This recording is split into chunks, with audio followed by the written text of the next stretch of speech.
And then next natin is bullish and bearish flag. So makikita natin sa gold nagkaroon tayo ng malupit na bullish flag sa weekly. Okay, ito yun. Ayan o.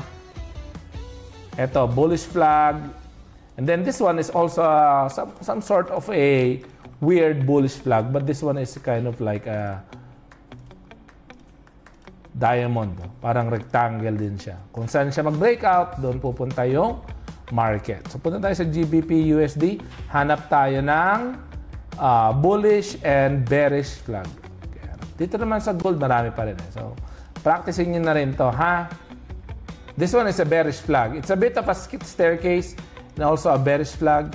So, kung mapaplot nyo yung pattern right there, it's like, you know, after a big drop, it's going to correct a bit and then magkakaroon ng another major drop. Okay? So, dito makikita naman natin may head and shoulders. Pero, bullish and bearish flag. So, ibig sabihin ng bullish flag, nangyayari ito after a major impulse ng upside, magkakaroon siya ng parang consolidation and nag-build siya ng liquidity to actually move up. So, hanap pa tayo ng bullish flag.